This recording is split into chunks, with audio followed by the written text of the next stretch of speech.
बहुत समय पहले 1940s के आसपास कुछ मनोवैज्ञानिकों ने एक अजीब सा एक्सपेरिमेंट किया। उन्होंने एक बड़ा सा मेज बनाया, चारों ओर से बंद, और उसमें एक चूहे को छोड़ा।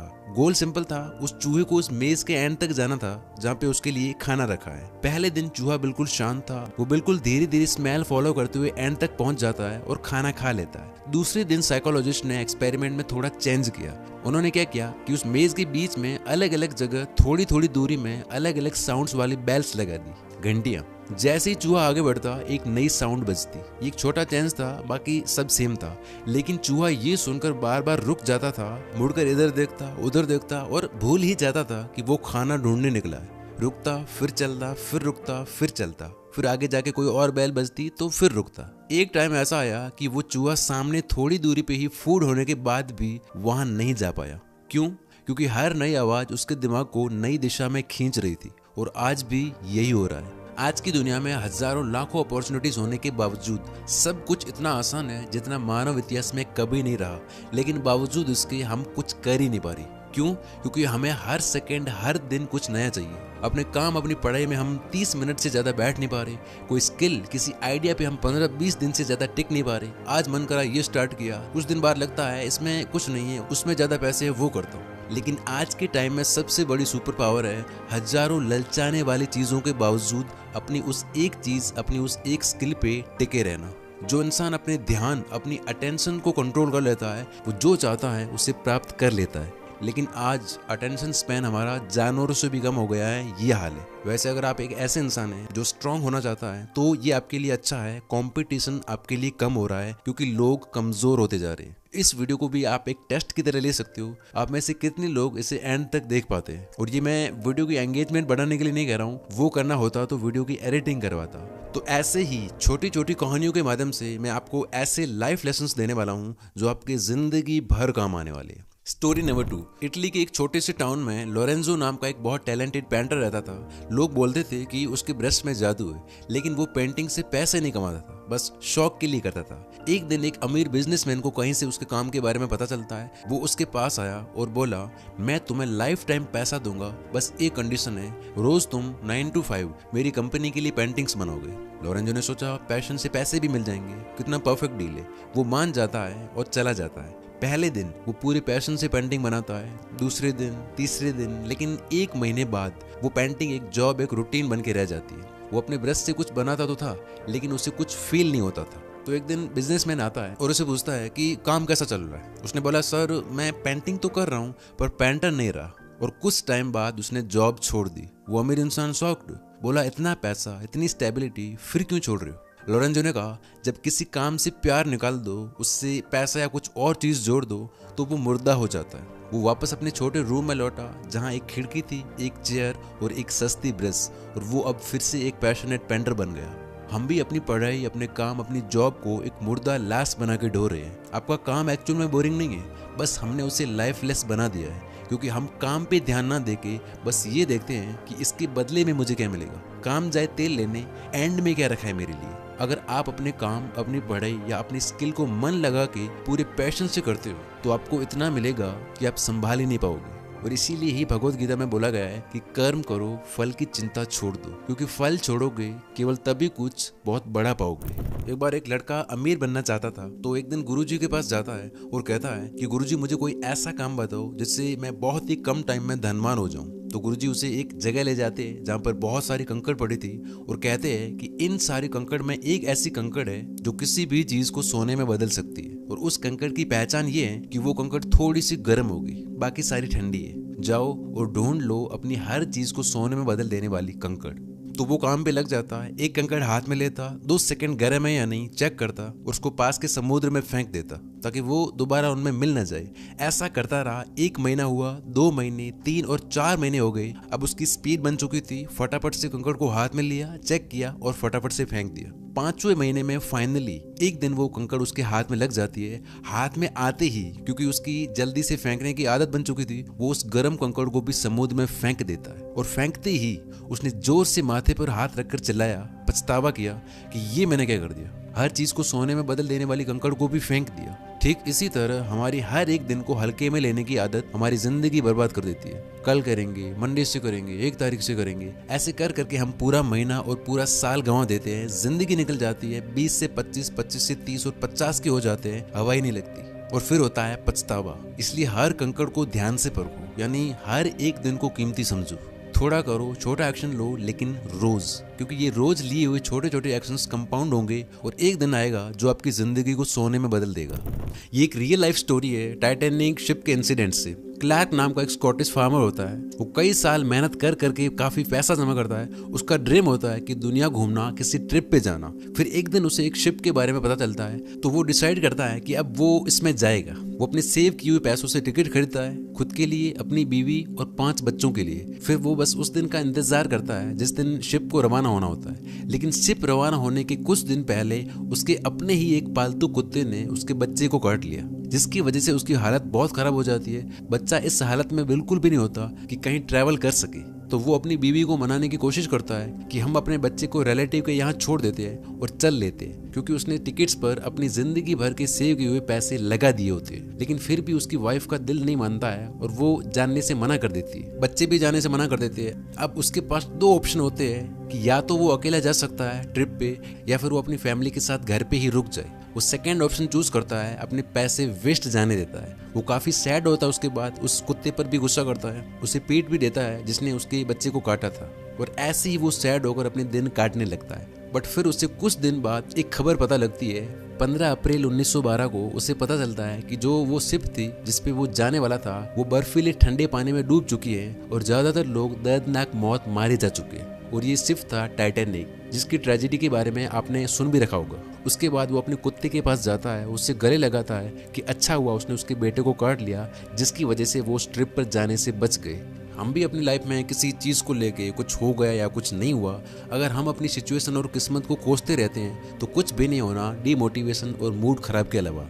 लेकिन ये ना करके अगर हम बस ये एटीट्यूड रखते हैं कि जो हुआ है शायद अच्छे के लिए ही हुआ होगा, यानी उससे सीख लेके अगर आप अपना काम करते हो, मेरा ये पर्सनल एक्सपीरियंस है, उसी चीज़ की वजह से आगे चल के आपके साथ कुछ बहुत अच्छा होता है। Steve jobs, Elon Musk, Sandeep Maheshwari, किसी भी लीडर को ले लेना, सबका यही कहना है आगे चल के 10 गुना इवन 100 गुना ज़्यादा बड़ी चीज़ आपका वेट कर रही होती है अगर आपका एटीट्यूड पॉजिटिव है, यानी जो होता है अच्छे के लिए होता है। अगली कहानी, बैटमैन बिगिंस मूवी आपने देखी हो तो उसमें एक दिन छोटा ब्रूस कुएं में गिरता है। वहां होती है बहुत सारी चमगादड़ और वो उनको देख के बहुत ज्यादा डर जाता है। वो डर के बेहोश हो जाता है, जिसके बाद से उसमें बैट्स का फोबिया पैदा हो जाता है। वो बैट्स से बहुत ज्यादा डरने लग जाता है। लेकिन जब वो बड़ा हो जाता है तो एक दिन वो उन बैट्स को फेस करने की हिम्मत जुटाता है। फिर वो उसी सेम जगह जाता है जहाँ बहुत सारी बैट्स उसे घेर लेती है, लेकिन इस बार वो बस खड़ा रहता है। और तब उसे रियलाइज होता है कि ये डर तो सिर्फ उसके दिमाग में था, एक्चुअल में वो बैट्स उसे कोई नुकसान नहीं पहुंचा रही थी। उसे रियलाइज होता है कि जो वो लाइफ में करना चाहता है उसका जवाब इसी डर में है। फिर क्या था, जिस डर से वो भाग रहा था उसी डर का इस्तेमाल करके वो गॉथम सिटी में क्रिमिनल्स को डराता है।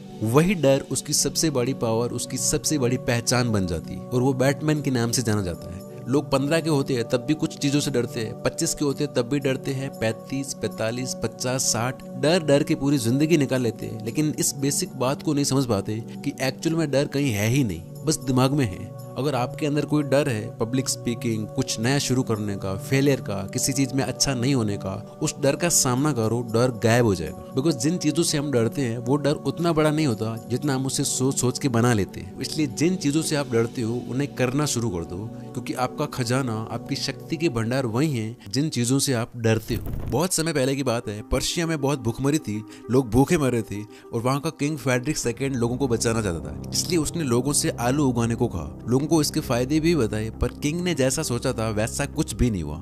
लोगों ने आलू नहीं उगाए क्योंकि आलू दिखने में गंदा और खाने में बिना किसी टेस्ट का था। सो किसी ने भी किंग की बात नहीं मानी। लेकिन राजा को कैसे भी करके आलू उगवाने थे। अब राजा ने कैसे चालाकी से आलू की वैल्यू बढ़वाई, सुनो। किंग ने ऑर्डर दिया कि सारे आलू के खेतों के पास गार्ड्स लगाए जाएं और उन्हें प्रोटेक्ट करा जाए। इसके साथ ही राजा ने आलू की फेक चोरी भी करवाई, जिससे ये लगे कि लोग आलू चुरा रहे हैं। ये देख के लोगों को लगा कि आलू बहुत ही कीमती होगा, तभी राजा ने इतने गार्ड्स भी लगा रखे और इसकी डिमांड इतनी ज्यादा है कि लोग इसकी चोरी भी कर रहे हैं। जिससे देखते हुए फाइनली लोगों ने घरों में आलू लगाना शुरू कर दिया, जो कि यही राजा का प्लान था। देखो जितना ज्यादा आप लोगों को नजर आएंगे, उनके बीच रहेंगे, उतने ज्यादा आप कॉमन दिखेंगे। और ऐसे इंसान की कोई वैल्यू नहीं करता जो हर जगह जाता है, हर किसी का है। इसलिए लोगों को ये शो करो कि आपका टाइम और आपकी लाइफ कितनी वैल्यूबल है। कम जगह देखो, कम जगह जाओ, कम आपके दोस्त हो, टाइम बचेगा और उस बचे हुए टाइम पे अपने ऊपर, अपने काम के ऊपर काम करो। और इसके लिए है नेक्स्ट स्टोरी। साल था 1974, Muhammad Ali versus George Foreman की फाइट। फॉरमैन उस वक्त सबसे बेस्ट फाइटर था, तेज, ताकतवर और अली से कई गुना ज्यादा डेंजरस। 40 फाइट्स, 40 जीता था, एक भी हार नहीं। और फाइट शुरू होने से पहले लोगों को पता था कि आज क्या होने वाला है। फाइट 2-3 राउंड में फिनिश हो जाएगी, अली बुरी तरह से हारेगा। मैच शुरू होने से पहले रिपोर्टर ने पूछा अली को कि क्या तुम जॉर्ज फॉरमैन से डरते हो? अली कुछ नहीं बोला, चुप रहा। लोगों ने सोचा ये डर गया। मैच शुरू हुआ और फॉरमैन ने अटैक करना शुरू किया। फॉरमैन एक्सपेक्ट कर रहा था कि अली डर के मारे कुछ बोलेगा या पैनिक कर जाएगा, लेकिन अली ने कुछ भी नहीं किया। ना अली कुछ बोलते हैं और ना सामने से पंच करते हैं, बस अपना गार्ड बनाए रखते हैं। तीसरा राउंड खत्म हुआ, चौथा,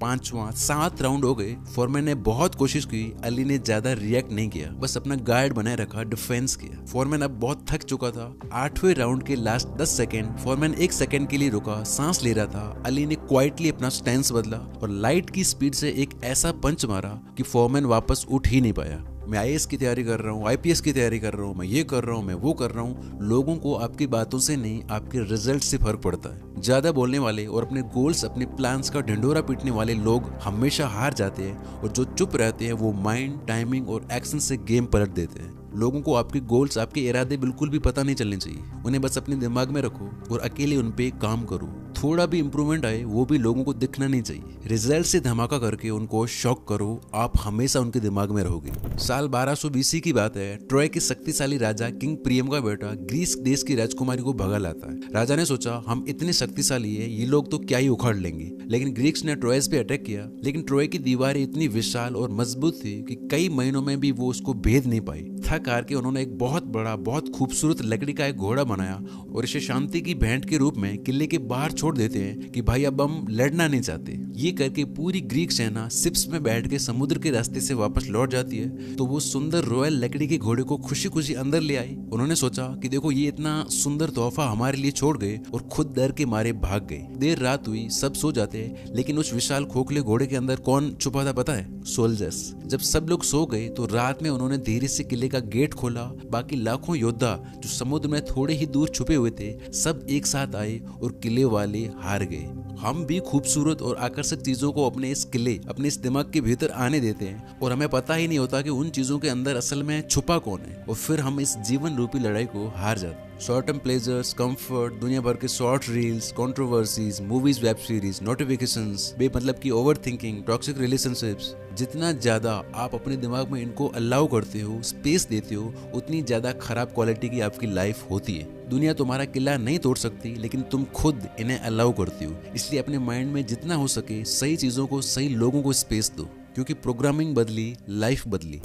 एक बार एक हाथी जंगल में अपने झुंड की तरफ जा रहा होता है, तो तभी उसे बीच रास्ते में कीचड़ से लथपथ एक सूअर मिला। रास्ता थोड़ा संकरा था, यानी जगह कम थी, तो हाथी सूअर को देखकर थोड़ा पीछे हट जाता है ताकि सूअर पहले निकल सके। ये देख के सूअर को लगता है कि हाथी मुझसे डर गया है, यानी मैं भी कुछ हूँ। तो सूअर जाके अपने दोस्तों से कहता है कि मैं इतना ताकतवर हूँ कि आज एक हाथी भी मुझे देख के पीछे हट गया। ये बात सुनकर जंगल के सारे जानवर हाथी के पास पहुंचते हैं और पूछते हैं कि क्या ये बात सच है कि तुम उस सूअर से डर गए थे? ये सुनकर हाथी बोलता है कि मैं उस सूअर को एक लाफे से ही सुला सकता हूँ। सूअर कीचड़ से लथपथ था, इसलिए उस गंदगी से बचने के लिए मैं पीछे हटा था। यानी मूर्खों और बचकानी हरकतें करने वाले लोगों को कभी भी सीरियस मत लिया करो। जब एक समझदार इंसान जब एक बेवकूफ से बहस करता है, तो बहस शुरू होते ही वहाँ 2 बेवकूफ हो चुके होते हैं। उसने मेरे को ये बोला, अब मैं उससे कभी बात नहीं करूंगा, यानी पूरा दिन उसके बारे में सोचना, उसको अनफॉलो कर रहा, उसको 4 बातें सुनाई, 2 घंटे बहस की, पीठ पीछे किसी से 5 बातें की, घर आके ओवर थिंकिंग की। ये सब करके भी आप उसको अपने दिमाग में फ्री में जगह दिए हुई हो। इसलिए बेशक आप सही हो, लेकिन बेवकूफों से बहस करके अपना टाइम और अपना मूड खराब मत करो। आपको उसके लेवल तक नीचे गिर के गंदा होने की जरूरत नहीं है। Never fight with a pig, you will get dirty and pig will love it. जो लोग यहाँ तक आ गए हैं, जिनमें आज की इस फास्ट पेस दुनिया में भी इतना पैशंस है, कांग्रेट्स। ये लास्ट वाली कीमती स्टोरी मैंने आपके लिए बचा के रखी थी एंड में। एक सड़क पे रेड लाइट के पास रोज एक भिखारी बैठा होता है। उम्र 30-35 साल, कपड़े थोड़े फटे हुए, आंखों में मायूसी और हाथ में कटोरा जिसे लेके वो अलग अलग लोगों से भीख मांगता है। ये जो बैगर था उसे भीख मांगने में कोई मजा नहीं आता था, बट वो हमेशा मांगता रहता था। कुछ लोग सिक्के देते थे, लेकिन मोस्ट ऑफ द टाइम लोग उस पर गुस्सा करते, उसे इग्नोर करते, गाली देते, कई बार कुछ लोग तो धक्का भी देते, और ये सारी चीजों से वो अपनी लाइफ में बहुत परेशान था। इसी तरह एक दिन जब वो ट्रैफिक सिग्नल के पास बैठा होता है, तभी उसे वही ब्लैक कलर की मर्सिडीज दिखी जो हर कुछ दिनों में उसे दिखती है, और उसको फिर से देख के वो चिढ़ जाता है, और उसमें जो आदमी बैठा था उसको वो बुरा भला बोलने लगता है। जब वो बुरा भला बोल ही रहा था, तभी उसके बाजू में बैठा एक और फकीर, उसने आज उसे पूछ ही लिया कि भाई तुम इस गाड़ी को देख के गुस्सा क्यों करते हो। तब उस बैगर ने बताया कि तुझे पता है कि कुछ दिन पहले जब मैंने पहली बार इस गाड़ी को देखा था, तो मुझे लगा था कि यार इसमें जो यंग अमीर इंसान बैठा है, मैं उसके पास जाके पैसे मांगूंगा तो वो मुझे बहुत पैसे देगा। मैंने उसके पास कई बार जाके खटखटाया, भीख मांगी, बट उसने मुझे आज तक 1 रुपया नहीं दिया। और तो और मैंने सुना है कि ये बहुत पढ़ा लिखा और समझदार इंसान है, उसके पास बहुत सारी विजडम, बहुत ज्ञान है, बट क्या फायदा इतने पैसे और ज्ञान का जब वो मेरे जैसे गरीब की मदद नहीं कर सकता। तो वो ये सारी बातें अपने बाजू वाले भिखारी को बोल ही रहा होता है, तभी वो देखता है कि इतने में पहली बार उस कार की कांच खुलती है, और वहां पर पास में एक मूंगफली बेचने वाला होता है। वो कार वाला बिजनेसमैन उस मूंगफली वाले को बुलाता है, उससे मूंगफली खरीदता है और उसे एक बड़ी नोट देता है पैसे की, और वापस उससे छुट्टे भी नहीं मांगता, उसे रख लेने को बोल देता है। और ये देखने के बाद वो बैगर सोचता है कि यार आज शायद मुझे पैसा मिल सकता है। तो वो कटोरा लेके गाड़ी के पास जाता है और थोड़ा उदास भरी स्माइल करके धीरे से बोलता है, आप इतने अमीर हो फिर भी मुझे कभी कुछ पैसे क्यों नहीं देते, आज तो आपको मुझे पैसे देने ही पड़ेंगे। तो वो बिजनेसमैन उसकी तरफ देखता है और थोड़े सख्त लहजे में उसे बोलता है, मुझे एक चीज बताओ, क्या तुम सिर्फ दूसरों से लेना जानते हो? क्या कभी आज तक तुमने दूसरों को कुछ दिया है? ये सुन के थोड़ी देर वो भिखारी चुप रहता है और फिर बोलता है, मैं तो भिखारी हूँ, मैं भला क्या दे सकता हूँ किसी को, मेरी तो खुद की जिंदगी मांग मांग के चल रही है। इस पे बिजनेसमैन बोला, अगर तुम ये बिलीव करते हो कि तुम्हारे पास देने के लिए दुनिया को कुछ नहीं है, तो तुमको कोई हक नहीं बनता कि तुम दूसरों से मांगो। मैं एक बिजनेसमैन हूँ, मैं बिलीव करता हूँ एक्सचेंज ऑफ वैल्यू में। अगर तुम्हारे पास कुछ वैल्यूएबल चीज़ है जो तुम मुझे दे सकते हो, तो उसके बदले में मैं तुम्हें कुछ दे सकता हूँ, बट तुम्हारे पास अगर कुछ नहीं है तो मेरे पास भी तुम्हारे लिए कुछ नहीं है। और उसके बाद जो वो बोलता है वो उस बैगर का दिमाग उड़ा देती है। वो बोलता है, और तो और तुम ज़्यादा बुढ़े भी नहीं हो, विकलांग भी नहीं हो, हाथ पैर तुम्हारे सही है, पागल भी नहीं हो, दिमाग भी तुम्हारा सही है, और बस इतना ही चाहिए। मेरे पास भी यही है, दुनिया के हर अमीर इंसान के पास यही है, मांगो मत, दुनिया को पहले कुछ दो। इतना बोल के वो ब्लैक मर्सिडीज वहां से रवाना होती है और वो वहां से चला जाता है। ये चीज सुनने के बाद वो फकीर एकदम फ्रीज हो जाता है, क्योंकि इतने सालों से वो भीख मांग रहा होता है, लेकिन आज तक किसी ने उसको ऐसा कुछ नहीं बोला था। या तो उसको भगा दिया जाता था या तो पैसे दिए, बट किसी ने भी ये नहीं कहा था। ये चीज उसको शॉक कर देती है। उसके दिमाग में यही बातें चल रही होती हैं। जब वो देर रात अपनी झोपड़ी में जाता है तो उस रात उसे नींद तक नहीं आती। पहली बार जिंदगी में वो भीख मांगने के बजाय सोचने लगता है कि क्या मैं सच में दुनिया को कुछ दे सकता हूँ। और अगली सुबह जब वो अपने झोपड़े के बाहर जाता है तो वो देखता है कि साइड में कुछ ही दूरी पर बहुत सारे जंगली फूल होते हैं। ये फूल काफी ब्यूटीफुल दिखते हैं, जो हर साल कुछ महीने के लिए आते हैं लेकिन फिर वहीं मर जाते हैं। तभी उसके दिमाग में एक आइडिया क्लिक होता है। वो फूलों को एक एक करके तोड़ के जमा करता है, उसे साफ करता है, और आज जब वो भीख मांगने जाता है तब वो सिर्फ खाली हाथ नहीं जाता, वो अपने साथ में फूल लेकर जाता है और पैसा ना मांग के वो फूल देता है। पहले अब तो हर कोई उसे कुछ ना कुछ दे देता। कई बार फूल की वजह से लोग खुश होते, उनके चेहरे पर स्माइल आती, तो कुछ लोग उसे ज्यादा पैसे भी दे देते। ये देखने के बाद आज पहली बार उसे कुछ तो अलग सा फील हुआ और उसे पहली बार एक विश्वास होता है कि यार मैं भी लोगों को कुछ दे सकता हूँ। अब उसे नॉर्मल दिन के कंपैरिजन में 4 से 5 गुना ज्यादा पैसे मिलने लगे। उसको एक पावरफुल लेसन समझ में आ गया कि वैल्यू क्रिएट की जा सकती है। कुछ दिन बाद उस बिजनेसमैन की मर्सिडीज वापस आके रुकती है। तब वो भागा भागा उसके पास जाता है और उसे 2-3 फूल देता है। बिजनेसमैन थोड़ा सा रुकता है, उसके चेहरे पर एक स्माइल आती है। वो अपनी जेब से एक 500 रुपए का नोट निकालता है और उसके हाथ में दे देता है और उसे बस इतना कहता है, very good, now think big, बड़ा सोचो। और फिर वो मुस्कुराते हुए वहां से चला जाता है। अगेन इस बैगर के दिमाग में ये बात भी छप जाती है और फिर वो वही चीज करना स्टार्ट कर देता है। अब वो आगे जाके सोचता है कि कैसे बिजनेस काम करते हैं, कैसे बड़ा सोचा जाए। उन पैसों से किताबें खरीदता है और लेसन सीखता है। 6-7 महीने बीत जाते हैं। एक दिन वो बिजनेस ओनर एक कैफे में बैठा होता है। तभी उसके सामने एक सूट पहना हुआ जेंटलमैन आता है, जो उसको आते ही हाय हेलो करता है और बोलता है, पहचाना? वो बिजनेस ओनर उसे देखता है और थोड़ा शॉक होता है और रियलाइज करता है कि यार ये तो वही फकीर है जिससे वो 6-7 महीने पहले मिला था। अब वो बैगर एक बिजनेसमैन बन चुका है। वो उन्हें थैंक यू बोलता है कि आपने मुझे 8 महीने पहले कोई पैसा नहीं दिया, लेकिन नई जिंदगी दी, जिसकी वजह से मैं आज एक फूल वाला बन चुका हूँ। मैं सिर्फ ट्रैफिक सिग्नल तक सीमित नहीं रहा, मैंने धीरे धीरे अलग अलग जगह से, लोगों से और घरों से फूल खरीदना स्टार्ट किया और उन्हें मंदिरों में, कॉलेजेस के बाहर और अलग अलग जगह पर बेचना स्टार्ट कर दिया। मैंने ऐसे बहुत सारे लोगों को हायर कर लिया जो भीख मांगते थे और आज मेरा बिजनेस बहुत अच्छा कर रहा है। Thank you so much. इस बार दोनों एज एन इक्वल हाथ मिलाते हैं with a lot of respect to each other. मेरे पास पैसे क्यों नहीं है, मैं पैसे कैसे कमाऊं, मैं अमीर कैसे बनूं। मैं करने वाले लोग लाइफ में ज़्यादा कुछ बड़ा नहीं कर पाते। सिर्फ एक्सपेक्ट करने के बजाय कि दुनिया आपको क्या चीज़ें देगी, पहले आप खुद एक वैल्यूएबल इंसान बनो, अपनी स्किल्स पे काम करो और फिर उससे वैल्यू क्रिएट करना स्टार्ट करो। एक चीज़, एक स्किल या एक प्रॉब्लम पकड़ो और उसमें खुद को बेस्ट बनाओ। पैसा अपने आप आएगा, क्योंकि पैसा बाय प्रोडक्ट है वैल्यू का। इसके लिए जाके आप ये वीडियो देख सकते हो जिसमें मैंने पूरे डिटेल में समझाया है। तो कौन सी स्टोरी आपको इनमें से सबसे बेस्ट लगी, कौन से 2 लेसन्स आप इस वीडियो से ले जाने वाले हो आज, कमेंट्स में बताओ। Wish you all the very best. Thank you so much for watching this video.